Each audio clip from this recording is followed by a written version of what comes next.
আল্লাহ নবী জিজ্ঞেস করে, উট তুমি আমাকে সালাম দিলা কারণ কি?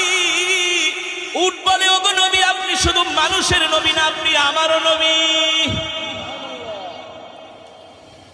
উট বলে, ওগো আল্লাহর নবী, আমার মনে অনেক দুঃখ, আমার মনে অনেক কষ্ট, আপনার কাছে কিছু দুঃখের কথা বলতে চাই।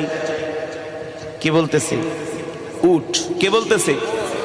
উট বলতেছে, ওগো নবী, আমার মনে অনেক দুঃখ, আমার মনে অনেক কষ্ট, আমি একটু আমার মনের দুঃখগুলো আপনাকে বলতে চাই। আল্লাহর নবী উটকে ডাক দিছে, তাল, আসো আমার কাছে। উট আল্লাহর নবীর কাছে আসলেন, এসে উটের মুখটা আল্লাহর নবীর কানের কাছে নিয়ে মনের সব দুঃখগুলো বলতে লাগলেন।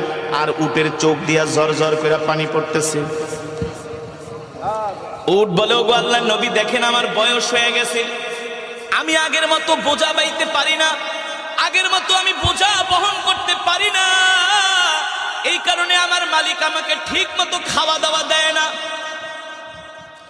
আমাকে খাবারে কষ্ট দেয়। শুধু এটাই না, আমার মালিক আমাকে জবাই করার জন্য দেখেন একটা ছুরি নিয়ে আসছে, একটু পরে আমার মালিক আমাকে জবাই করে দিবে। আল্লাহু আকবার, জোরে বলেন আল্লাহু আকবার। আল্লাহর নবী উটের কথাগুলো শুনছেন, আর উট কান্না করে বলতেছে, ওগো নবীজি, দুনিয়ার কোন মানুষের কাছে মনের দুঃখ বইলা লাভ নাই, একমাত্র আপনি ছাড়া, আপনি তো রহমাতুল লিল আলামিন। আল্লাহর নবী প্রশ্ন করে, উট আমি তোমার জন্য কি করতে পারি? উট বলে, ওগো আল্লাহর নবী, আপনি আমাকে আমার মালিকের থেকে ক্রয় করে আপনি আমাকে আজাদ করে দেন, আমার মালিকের থেকে আপনি আমাকে কিনা নিয়ে আজাদ করে দেন, কারণ আমিও তো আপনার উম্মত। আর আস্তে কোন সুবহানাল্লাহ, আমিও তো আপনার উম্মত, আমি কষ্ট পাই, এটা আপনি সহ্য করতে পারবেন না, কারণ আপনি আমার নবী, আমি আপনার উম্মত। আল্লাহু আকবার। আল্লাহর নবী উটের কথাগুলো শুনে ডাক দিছে, ইয়া সাহেবাল মালিক, এ উটের মালিক কি, এদিকে আসো, এ উটের মালিক কে, এদিকে আসো। আল্লাহ নবী ডাক দিলেন, এ তুমি এই উটকে কষ্ট দাও কারণ কি?